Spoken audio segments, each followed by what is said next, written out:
Welcome once again to Inside LAFC, the Max and Vince podcast. The big staff game is going on. We're here. Big staff game. The big staff game where I chipped my tooth once and will never play again. But you scored the...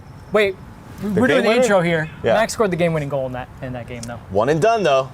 Yep, that's how he does it. Joining you here from glorious Eastern Los Angeles, Alhambra adjacent. We have a lot to get to. A reminder to rate, review, download, subscribe, tell a friend of the podcast. We see you guys tuning in. It's thrilling to have you join us. We have a great conversation. We're not going to bury the lead here. Eldin Jakupović, part of one of the great days in LAFC history as the MLS Next Pro team, essentially, and Eldin and Danny Crisostamo, who plays on both, went to Monterey Bay and got a famous win to keep LAFC alive in the U.S. Open Cup. And to sweeten the pot, Vince, the draw today, they will host the LA Galaxy. Is that that's a good thing? But the good thing is it's at home. That's the good thing. Yeah, we'll take that. And Eldin was great, just like he was for that team. He's going to really carry this podcast. Yes, you're going to hear from somebody who has put aside so much to continue his professional career and be part of something bigger. And all those great things you hear about LAFC, he will tell you they are true. Yeah. And Max will also be giving you a scouting report of RSL, including... I've called 5 of their games, and I'm going to call this game this weekend. Including where to go eat and drink after the game. If I can remember the name of the place. We know Nick Rimando has a beer hall, so we can check that out, I've been told, after the fact. We'll have a little bit of a discussion about San Jose, but we're going to be looking at U.S. Open Cup. What a great day. Eldin Jakupović, preview of RSL. This is Inside LAFC MVP.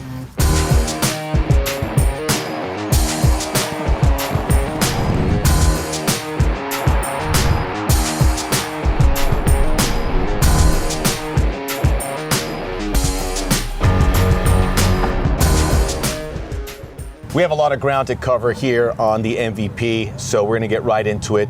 And we're going to go look back at that San Jose result because it plays into what happened on Tuesday night, which we were all tuned in for the Open Cup. And I said earlier in the week after San Jose, you don't want a loss to become a losing streak. And even though these are two different teams, you can separate that. But then these kids and Eldin Jakupović, who we're going to be joined by a little bit later, and Danny Crisostamo, made sure that wasn't the narrative. Who's still a kid, I guess, but he's first teamer. He's old guard now.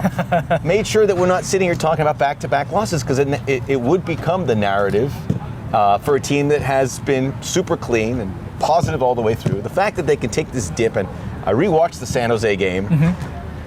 Probably should have got something out of it. Could have won the game. They had the chances. Really shouldn't have lost that game. Shouldn't have lost that game. To come down, it was huge for the Earthquakes. For them to come down and come back up and get that result, it was, to me, I said it right afterwards, I mean, outside of MLS Cup, may have been the most satisfying win watching an LAFC team. It was, and it was... So the first couple minutes in that Open Cup game, they talked about how it looked like Monterey was going to get at them. I don't think they really did. I thought they looked pretty comfortable. And then when they get the goal, you're like, whoa, look, this team could do something. But I think what was incredible, and I take your point, I think that's great, but to build on it, they suffered. And they still found a way. Like to go to give up that goal in the last minute of regular time, you're like, okay, good job, guys. Like you would almost forgive them if they would have lost in extra time. And then they do give up a goal, and you think, oh man, I can't. You're like, it's over. It's over. This is the way it goes. Hey, tough lesson to learn when you play the big boys, but they don't. They get the tying goal, nice tying goal by the way. Probably off the bench comes and scores a goal. One of the nicer goals of the match.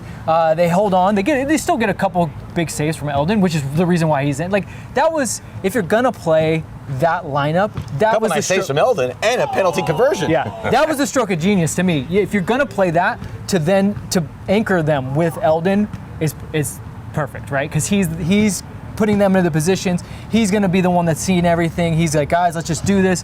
And from what we were told, he was like, he loved them. Like, he's like, you're my kids. Like, he was dad to all these kids. And he was out there pumping them up, and he's getting in the crowd. Oh, well, you got to show what you're wearing at least. We're gonna get you back on here. This is I like how they're different. He's like the Sprite gloves, lemon and lime. For those that don't know, it's Maxime Propo's birthday. Yes. Joyeux anniversaire is how you say it in French. Anniversaire. What's that? And I believe that I pretended that's what it was and made it sound good. I have no idea. Instead of giving guys cakes, they have them run the tunnel, and they get a good pop from the boxing gloves. Though, by the way, those are not soft. No, they were hard. I touched them. You got to break in that leather. Where were we? Where were we? we're talking about the process, but we'll get back on the rails here. Whatever happened after they went to extra time, I was thinking to myself, what a great experience for these kids. And I know the coaching staff is thinking this. In the essence, you're throwing them in the deep end of the pool. A game which so much on the line. You better believe that these guys are reading the clippings about why are they playing the first team and go, why are we sacrificing this Open Cup? Maybe that wasn't said. I'm putting words in people's mouth. Answer the question. Is it disrespect? No. Everywhere. I mean, granted, I hate to preface this by comparing it to, say, like a Manchester City or Real Madrid, but early on in Open Cup play, they play second team players. They play guys to give them an opportunity. They play their backup goalkeeper. That's what happens. Arsenal played Matt Turner in Europa League. Mm-hmm. That's what you do. Maybe not comprehensively like that, but it's not a new concept. But the fact, even in defeat, to show that and go to penalties, or even if they lost in extra time, this is something they'll never forget. This is something that they will lean into as they grow as professionals. But they didn't lose. Yeah, just to go back to I actually don't begrudge the guy that said the disrespect thing at all, because I think that it's one of those things. Not at all. Well, here's why. It's one of those things where, like, people just say it. There's so many things in soccer where we just say it, and they're so cliche and they're so stupid after a while when you really think about it. There's no disrespect, because, as I said on Twitter, when you send a team that might be the lesser team, it's not disrespectful. You just know you might lose. You don't go there being like, we'll send less guys, we'll probably still win. Yeah. You go there knowing it's going to be a struggle, and it was. So I don't begrudge that. It's just like, let's stop using these, like, you hate it too when we use like these English terms. It's so English. Yeah. It's like, you went to that ground and disrespected them. Like, no, it's not. But yes, to your point, these kids, and I think it's fair to call them kids because they're all kids. Like, they have youngest MLS Next Pro team in the league, by the way. Right. I don't think people realize that too. It's out there. And haven't had the best start to MLS Next Pro. Had to weather the storm. Had to deal with different people. Now, all the coaching. Oh, God. They all want to be on. Well, no. Hello, Steve. We'll talk to him later. So we'll get Steve on the podcast sooner or later. He pumped his fist. That's a yes. Aside from him showing up randomly. And the coach's show that will be back here. We have home games. That was one of the. I think that's one of the reasons why it was such a special thing for you when you told me, you go, that was one of my favorite games to watch. It was like, we love these kids. Like, we know that they're going to walk away from this knowing that they wore the first team jersey in a first team type situation, a knockout game, and they didn't let up at any point. They got the win. We saw Steve. That was the happiest I think. I mean, I don't want to say it's the happiest I've seen him, because I can't catalog things, but just seeing him, the content satisfaction of going up there. I mean, all the coaches went up there. It wasn't like you go up there and take care. They went up there. This was a coaching opportunity for them. For these coaches to get better, to see how they would perform in those situations. And it was just grin from ear to ear.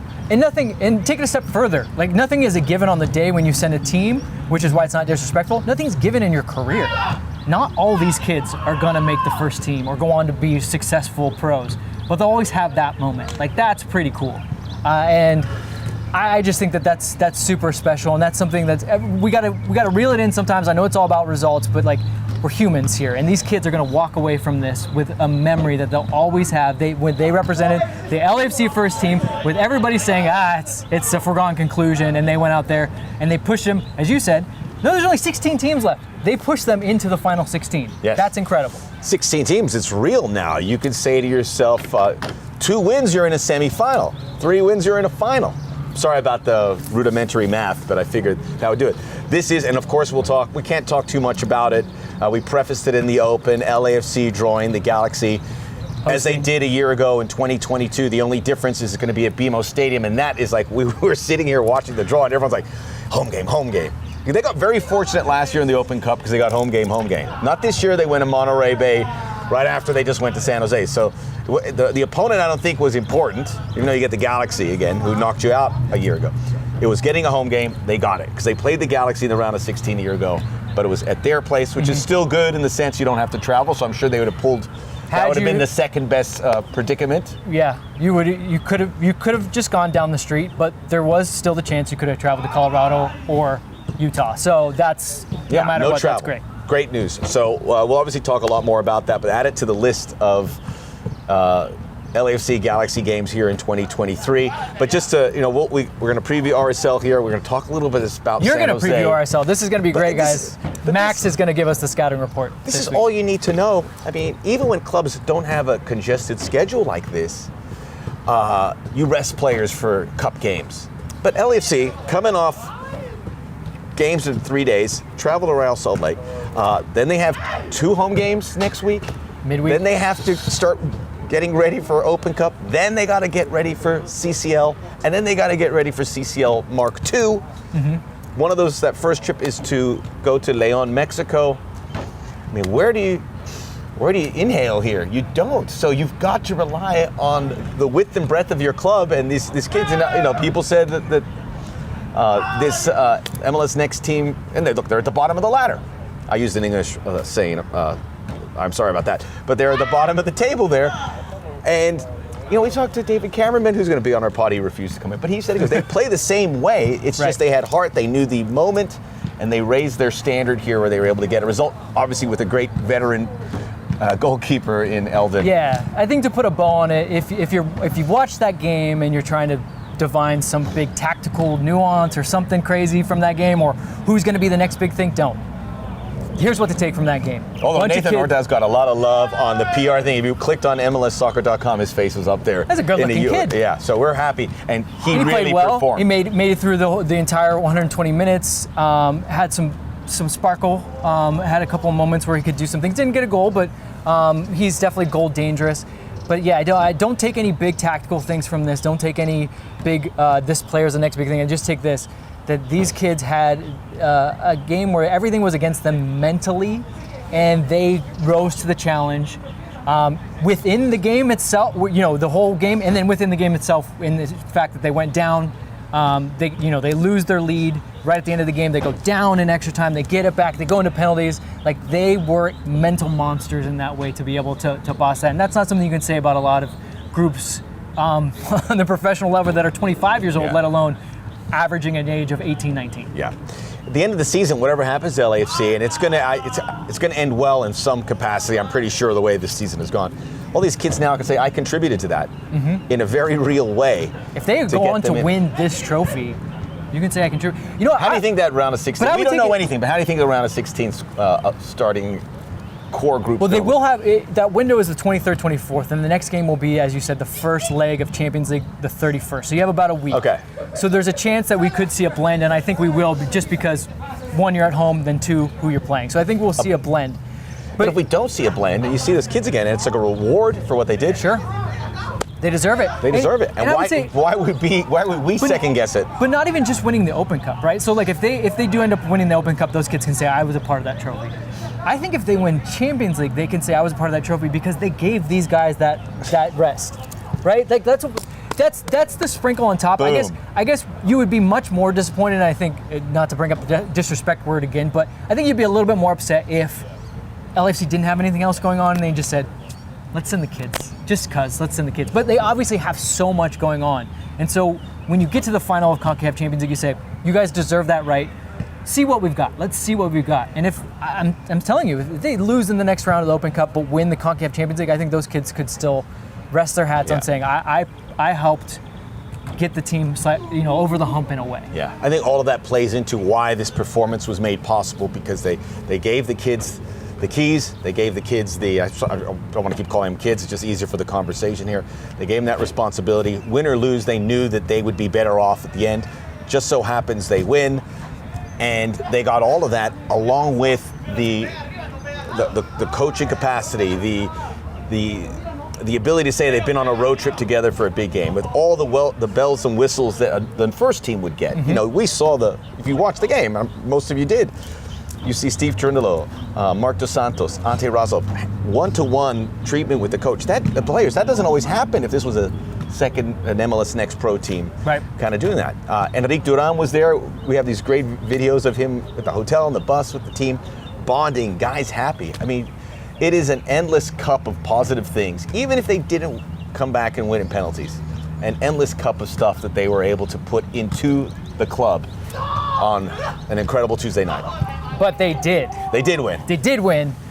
and we'll take that. Let's segue. Let's talk about RSL. We could talk about this forever. And this is going to be different. Anything about San Jose real quickly, other than we thought they could? I watched it a second time Monday night. I was like, I want to say something, because I know Daniel Maldonado got beat on that Jeremy Abobasi goal, the penalty. I want to say something, and some people are worried about the center back. Daniel played really well.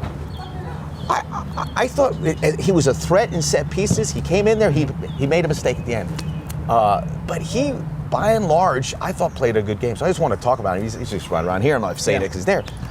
I feel more confident of him as like the fourth guy in that pecking order as a center backs than I did a week ago. Yeah, he's the fourth guy, first thing. First and foremost. Getting minutes. He's the fourth guy getting minutes. He played very well against Austin, played very well in the second half against Philly. So he's come into moments where he's had high leverage, he played well. He starts this game, and yes, he is guilty of that tackle. I would say this, though, that's a correctable moment. I think it's just over-eagerness. Yeah. He's actually in position, and I said this after the game when I wrote in takeaways, I wrote, if he just walks with him, he's fine. Yeah. But he tries to get in there and make a tackle. That's one of those moments, it's a correctable moment. You say, okay, we can do better here. You can do better defending here, but that is what it is. So I think that's the whole grand scheme of that San Jose game. You don't want to lose. You knew it was going to happen sooner or later. They probably deserve better, but nothing that worries you in that loss. No. So look, statistically it was good, but I saw the stats. I go, well, maybe this was a huge win for San Jose. It was like, hey, proof of concept. We're on our way up. They're fourth in the West, and good for them. They lifted themselves up, and you could see what it means to beat LAFC, especially this year where they've been untouchable in league play. They got the loss, get it behind the way. Yep. The kids made sure it's not a 2-game losing streak. Now we move on to Real Salt Lake. Mm-hmm. And which gives us time for you to... Yes. Max, how many games, Real Salt Lake games, do you think you've called so far this year? 4, and I'll probably do 7 by the end of May. Got to be the team that you've called the most, right? Yes. And it definitely will be. Okay, so that's why Max is going to be doing the scouting report. I'll be calling the game this Saturday, MLS Season Pass on Apple TV, so I'm thrilled. 6:30 local time to be part of that broadcast. The Gomez goal against Portland aside, I probably watched 15 minutes of this team total. So I should not be talking about this team at all. So I won't. So instead, I'll have Max Barros do it. Max, when you think of this RSL team, give me just a quick overview of what is this RSL team? Very tough start. I think they won their first game, then they lost 4 in a row, and there was real issues there. They had a lot of injuries to deal with. I enjoy covering them. Look, they are very different than LAFC. They build through their academy, a lot of homegrown players that are with this club or that have moved on. And they have to be very savvy with their moves. They have recruited into South America, and I was going to say they're a very tough defense to crack. 231 minutes in MLS. They've given up quite a lot of goals in MLS. But now they haven't. Not recently. Well, not recently. But then they gave up 3 goals in this Open Cup game. They are undefeated in 5 in all competitions. So and some of those some 0-0s. There was back-to-back 0-0s. Yeah. So defensively, they're keeping themselves in games. Even though their most important players are Jefferson Savarino, who I rate very, very highly. He wasn't quite on the same wavelength as the club, but I've watched him the last 2 games. He certainly is. He's working his tail off. He's getting involved when they do score. And the big one was Andres Gomez, who's this young Colombian player that they've brought in, who I think he's 20. And you could see he was a kid. He had never left Colombia or his hometown prior to coming to, well, he left to play games, but coming to MLS. You have to go to other cities every once in a while. Yeah, he had to get out there, unless he was just playing the Cali League. So it was tricky, fish out of water, and it's tough to kind of get your legs there. But he is showing signs of there. He's a real talent. Mm-hmm. He's going to be a bit up and down because of his age. But then he had this incredible goal in Open Cup play. I was watching the highlights of that. I didn't watch the whole game. He was beating his guy on the right side repeatedly. Mm-hmm. It was pretty insane. So they have some good things brewing there. It's going to be tough to crack. The good thing for LAFC, because the altitude's there, and I was talking to some of the players there, they're aware of it. Timothy Tillman told us, guys, I played in Colorado. That was a bit of a shock to the system. Mm-hmm. But LAFC hasn't really suffered results-wise. Even in the year in 2021, where it was like the worst year for LAFC, they went and beat Real Salt Lake 3 times. They've beaten them 6 straight times. Whatever it is, it's a good matchup for the black and gold. But I think Real Salt Lake is a perennial playoff team. I think they'll be one again. Mm-hmm. And it's as far as Savarino, who's a really talented player. Okay. They got Danny Masovsky. Okay, so we got the overview. We've got the guys to look out for in Gomez, Savarino, and our old friend Danny Masovsky, who did score in that Open Cup game. They did play a lot of their starters in that midweek Open Cup game. But like we said, they're unbeaten 5. So we've gotten the soccer stuff out of the way. Now here's the stuff that people really want to know. There might be some people traveling to Salt Lake, and you have gone there a couple of times. Where's a good place to eat? Oof. It's actually pretty good. I will say this, because I get out of the games around 10, and I've been going to Portland, Seattle. And Portland, Seattle, everything kind of shuts down around 10. You surprisingly, because of perception about well, if you've been to the Portland, shadow of the Seattle church recently, you Salt probably Lake. should shut down after 10. Yeah, but 10 o'clock on a Saturday, someone's got to eat. You got a lot of good dining options. It's like that State Street. It's very vibrant. People are out, but Alonzo gave me a recommendation of a Italian restaurant. I forgot the name of it, but I enjoyed it.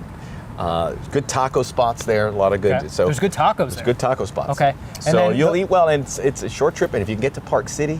The final question for Max's scouting report: if I do travel and LAFC happens to get the 3 points, which we would expect, where can I go to celebrate with like a full, actual beer?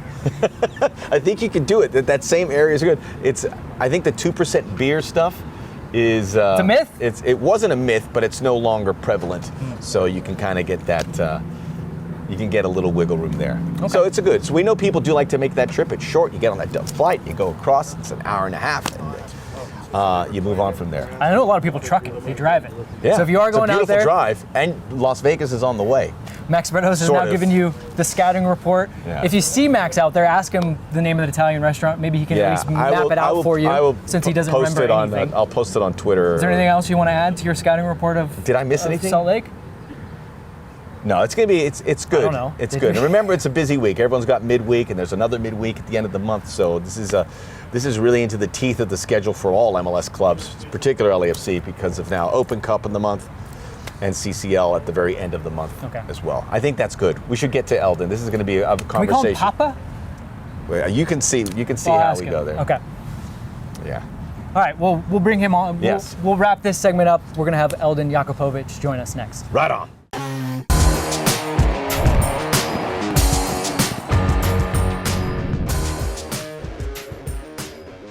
Back here on Inside LAFC, the MVP podcast of record. You made it, Eldin. You're finally on the show. Yeah. And what a story you have to share. To share.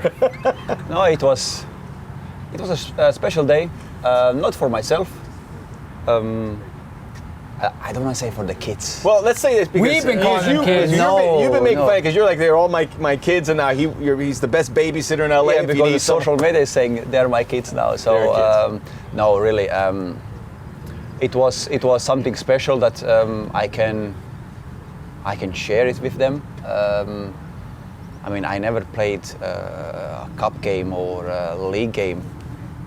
I was the oldest, but I was the oldest. I mean, double age. Wait, you didn't play Danny Crisostomo there, who was like the second oldest. Who's the second oldest? Yeah. So he had to lean into him too. No, we were talking on. So we played Saturday in San Jose. Mm-hmm. The first team or the first 11 who went to San Jose, they were off. So we trained on Sunday, and from the first minute of the session, we were talking, Danny and myself, and I told him, I need you as well to talk. You know, I don't know the stadium. I don't know the fan base of Monterrey. I don't know how loud it's gonna be. You know, and he did his job. He did his job. He helped me as well. You know, to keep them together. You know. And he played great, but you discussed that on Sunday because I could be here in goal, but we need you to what does that entail? What does that entail when you see? Is it a lot of managing on the field, or is it like just sort of communicating when you have to? It's more like to give them confidence. That's my opinion. I mean, they know how to play football. I mean, or soccer. They doing it every day on this pitch or on another field. They doing it every day, so they know how to play. The main thing is now. Yes, now we're playing with the first team. We have it's a cup. It's win or go home. Nobody wants to lose. Everybody wants to go into the next round. And I told them since Sunday, And just before the game, I told them, no pressure. The more you do your own pressure, it's gonna be difficult.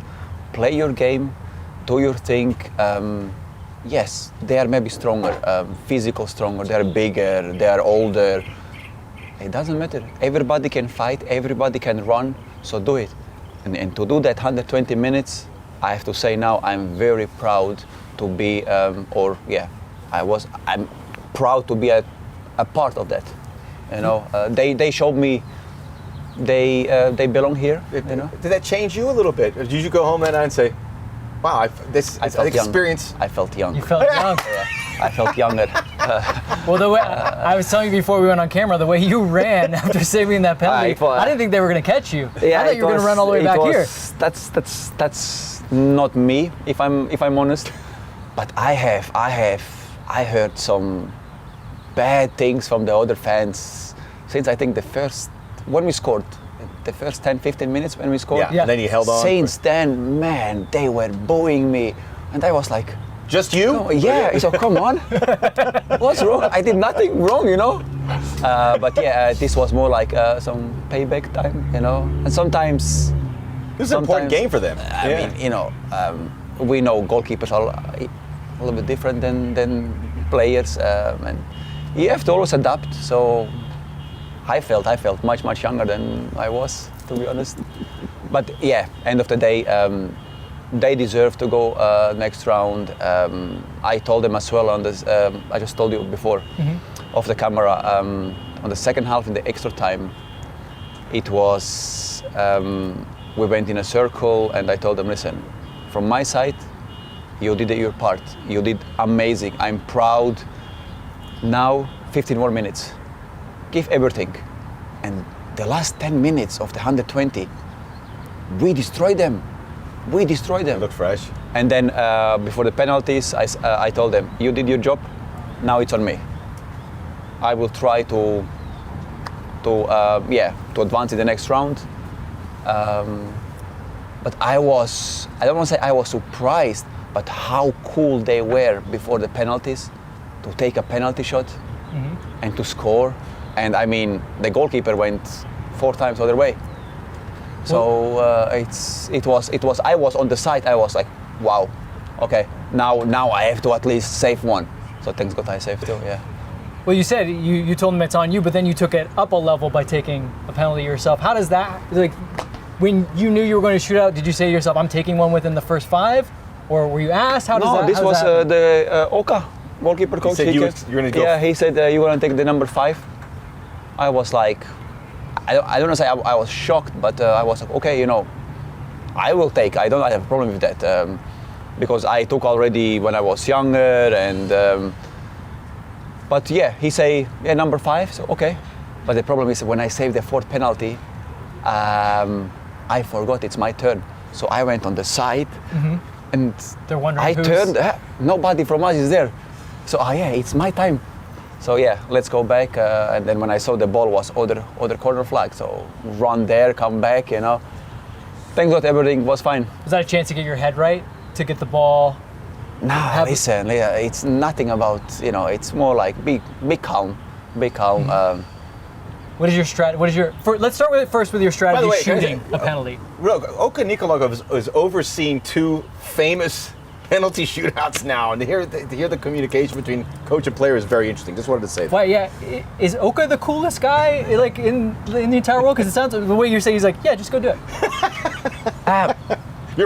It was like when was this? Like 10 days ago. I trained here with Oka alone, and one of our physios did ask him, and I heard that, you know, penalties. Who would you trust to take penalty? You know. And he said, I would trust Eldin, you know, so. And then during the game, you know, he came, after the game, 120 minutes, he came, so listen, you're number 5, you know. So, okay, number 1 or number 5? So number 5, you know, and we started laughing, you know. I said, okay, no problem. So put the ball down, few steps back. Do you pick a spot, or you just kick it as hard as you can? I mean, you buried it. I pick a spot. Pick a spot. But I try to go other side, if I'm honest now. but I saw the goalkeeper is already moving, so I changed in the last second, and it was. I think it was a good one. Yeah. It was. Your penalty was one of the best. Save, shoot, and then they both made the penalty. Then you made the final important save there. Did that? You said you forgot you had to take yours, but how do you kind of after taking it get back into that rhythm as a goalkeeper? Is it difficult? I know, the adrenaline is pumping, and I was thinking I would save the number 5 of them. So after when I scored, and I touched it, so it was. But yeah, and then the penalties number 6. It's score, you're through, and thanks God he scored, and in my head was. Okay, come on, now one more. We need one more, and thanks God I guessed right side, or he showed me where he gonna go. They went the same place everywhere? They said they went the same place, or the goalkeeper went the same place each time, their goalkeeper. He went the opposite way. Yeah, but he went like 4 times on one side, and we hit the ball in the middle and the other side, and that's why I say I have big respect for the young lads, for the young boys, because down the middle. To have this. I cannot say it in the camera, but to be so strong and go in the middle, and this goalkeeper was big, he was huge. When I was talking to him, I was like, Sifu, ¿qué pasa? Sifu's filming the podcast this week. You're doing a great job. Thank you, Sifu. Autopilot. He looked at it, he gave it. Well, I think that's something that people forget. So the penalty is obviously converted about 80% of the time. It's obviously a huge chance, but when you put the ball down, and then one of you guys get in there, like the goal seems big, and then when you like stretch your arms out, I'm like, how does anybody make a penalty? Yeah, you're almost touching the post. I'm saying that penalties it's gambling. I mean, we had 6 penalties. I went 5 times the right way. Mm-hmm. I saved 2, so the other 3 they were good penalties. You need luck as a goalkeeper. From my side, I think it's easier for a striker or for a penalty taker to score, but it feels nice if you save it. Is it about pace? Really, because like you said, you touch one, you but cannot if you go get pace, too early, because a good penalty taker he's gonna put you one way, go other way. Mm-hmm. But yeah, like I said, it's for me it's gambling. It's luck as well. Everything. On Tuesday evening, everything went our way. Let's say like this. Everybody was happy. Everybody was buzzing. The young boys, the kids, they were with the fans signing autographs for 45 minutes. Then you hear in the dressing room, "Come on, in 20 minutes we have to leave." Everybody was excited, buzzing for something. Yeah, we achieved something big with the kids. You said earlier this you hadn't played cup games before. You've played them when you were in. Yes. You have. Yeah. Yes, you did. But you came here to compete for the number 1 shirt, obviously, and you played 1 league game, and now this. I mean, you're showing your true colors as a professional to come and jump in here as the senior guy, to play with the 2 guys, and in the big picture of things, we talked about it, help the club, because a lot of these guys were able to get a rest before their next game. Why is that so important to you to be part of that bigger picture, even though you may not be that number 1 at this time? I mean, I spent 10 and a half, 11 years in England. I was in England number 1, I was in the number 2, and I learned a lot. Before I went to England, I was more like, I'm here because I have to be here, and after the training session, I went home straight away, did nothing extra. But in England, I felt, talent is not enough. You have to work every day. You have to, doesn't matter how old are you, same as like Chiellini and myself, we are now, 38, this year 39. But doesn't mean you stop working. I mean, you have to work more now to stay in the shape, to do better. And for me, it was more like to come here to help, to give my experience to the young players, because I trained with, with big players, very good clubs, and this was my my first thing. Come to help them when they need me, show that you deserve to be here. I mean, it could be Tuesday. It can as well. The ball could be all around. You know what I mean? We could lose 4-5-0, and everybody would point and okay, they are kids, but the senior goalkeeper, he's why didn't you save a couple? Yeah. Here we go. I mean, that's our job. You can be here, but on other side, you can be as well low. And that's why I'm very proud and happy, and just for the boys, they helped me as well. I mean, don't it's not. They give you like music suggestions and how to use social media. media. No, listen. The music was not good. The music was not good. So I have to talk to them again.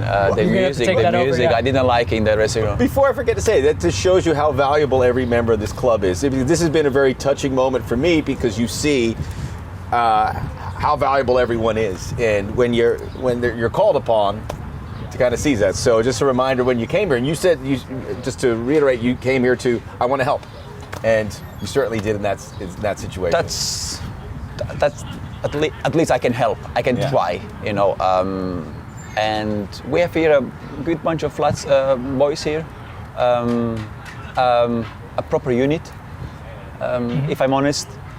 Because everybody's saying that, we're a family. Every team's a family. And I've been in few of them that I can say, public they're saying that, but in turn that you see, it's miles away, and here it's different.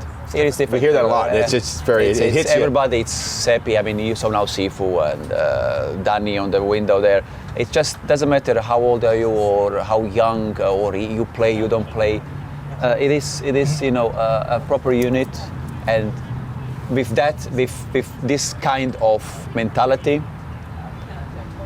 you can achieve big things. And this season, we can achieve many things. Yeah. So, and that's the goal. So we have now I heard like 10 minutes ago, next round it's Galaxy. Yes, that's what I'm saying. You can achieve a lot of things, including the Open Cup, because there are 16 teams left. Yeah. So we are a round closer now.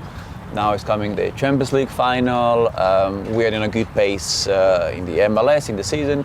So we can achieve this year a lot. Yeah. But the main thing is step by step, game by game. I mean, you cannot now speak about the Champions League or the Galaxy Cup game. I mean, we have in 2 days another big game, difficult away game. So that's the next step, and we go from there. Yeah. Well, let's, if we can. I know we did a lot of soccer talk. If we can talk a little bit about just you. And about me. Yeah, I mean, we haven't got a chance to have you on the podcast. Yes, last week we had Timothy on, and we talked with him about how he's finding LA. I know that when you first came here, you mentioned it that the U.S. was always on your mind, always somewhere that you want, not just on your mind, but somewhere you wanted to go. Now that you're here, how are you enjoying Los Angeles? You'd been here a couple times. Timothy had never been to Los Angeles. No, you've never been. No, I haven't. Okay. No. I mean, it was always on my list, to be honest. But the furthest I came this way was Vegas. So very different. Is there direct flights from Switzerland or in England to Vegas? I'm curious because I know. No, to be honest, listen. We have a house in Tennessee.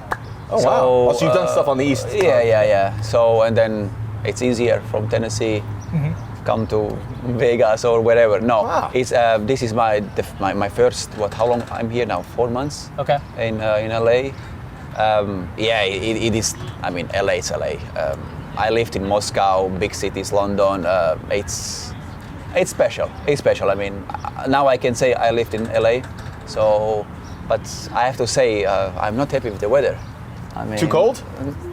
Too much rain, right? Yeah. Yeah, we had. Yeah, I mean, I this is not how it is. Here we go. Everybody's saying that. So come on, change something. We are normally in shorts when we're doing this podcast in May. I'm sorry, I don't know what to tell you. I heard that, and before I signed, and when I came. Yeah, and, you don't have to believe us now, but I'm going to warn you that this particular part, when it gets hot, like there's days when it's hot, but there's something about this field here, it's going to feel 10 degrees hotter than you're in going the to eat rest your of words. Los Angeles. I'm telling you, it's coming. Let's see. No beach days. You haven't had any beach days? Is that? On a day off, of course. I'm gonna try to go. I'm waiting now for the family to come from Tennessee, coming end of the month, beginning of June, and yeah, they're gonna stay here for 6-7 weeks. So. Oh, great. This is the time then to explore more, like, the Disney, San Diego, they told me it's nice, so we're gonna see. Now it's more like, You might still have some snow on the mountains if you guys are skiers. Snow, I got snow in Switzerland, so I'm fine with that, but... Goalkeepers and skiing this year is not. I know Switzerland, I kind of connect. As your Listen, goalkeeper union, Manuel Neuer, don't go anywhere near the skis. Yeah. You're right. The family's going to come in here, and that's going to be special because you get to explore with your family. But you did say that LA is special. What, like, so far as you, what's I mean, special? to be honest, I didn't saw now a lot. But like, what's the something family? you like? The family was here end of February, so yeah, we went a little bit to Beverly Hills.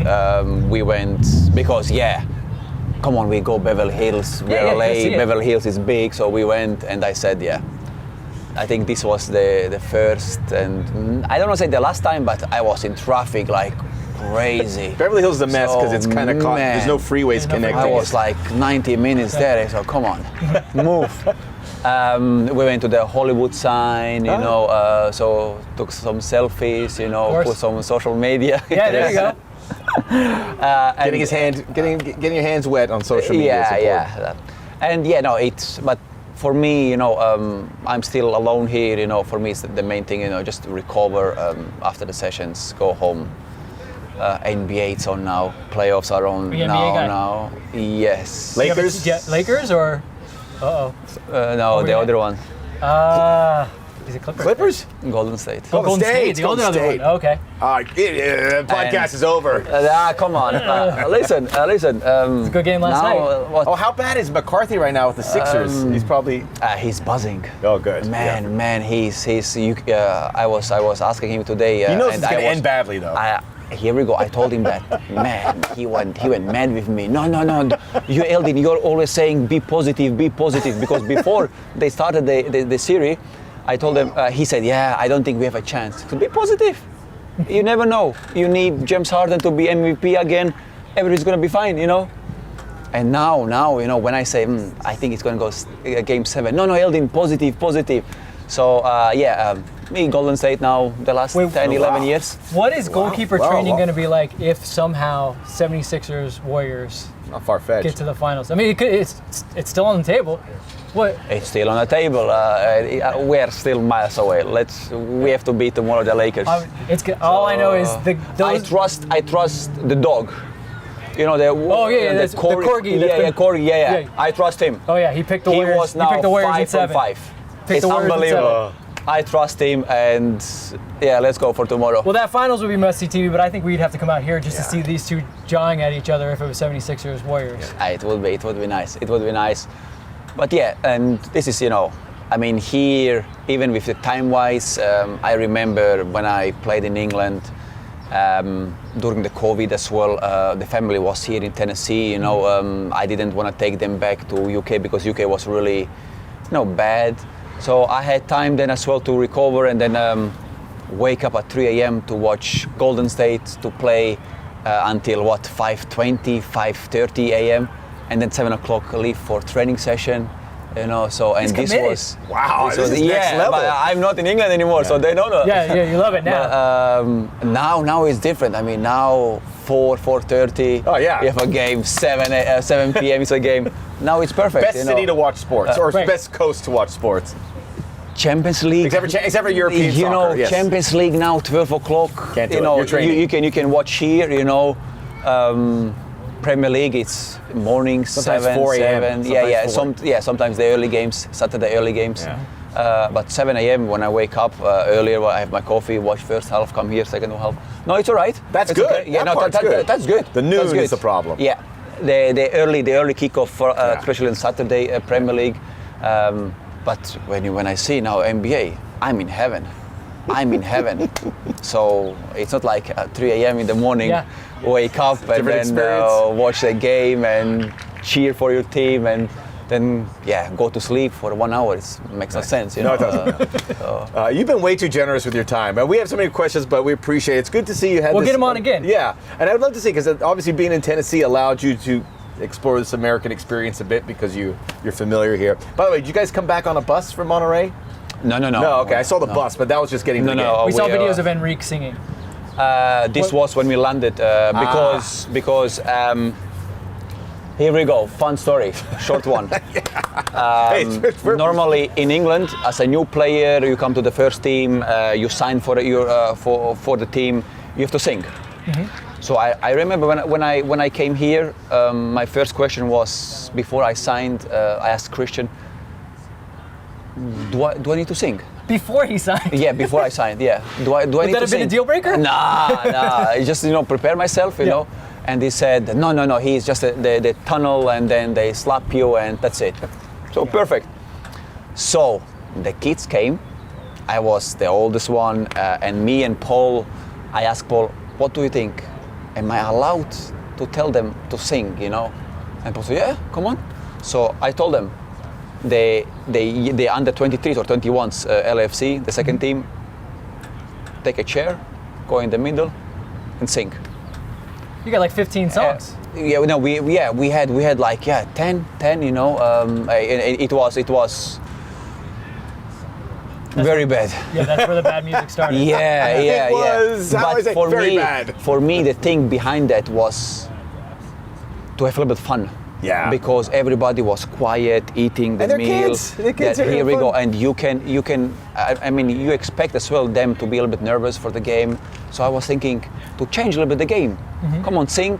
I know for this guy who is singing, it's bad. I mean, it's hell. You have to. But for the other guys, on the phones, laughing, just to think about something different, and I think it helped. They were easy then in the game, they were calm down, they were focused, and play the games a little bit with them. And I said to Enrique, it's your turn now. I said, listen, if we win, I'm gonna sing 3 songs on 3 different languages. 3 songs in 3 languages. So yeah, that's just showing off. Yeah. But, one song would suffice. I mean, yeah. Here we go. We won. In the bus, he was in the bus. He was in the second bus. So I put in our group chat on the voicemail, Enrique, airplane, you're gonna sing. Nothing came back.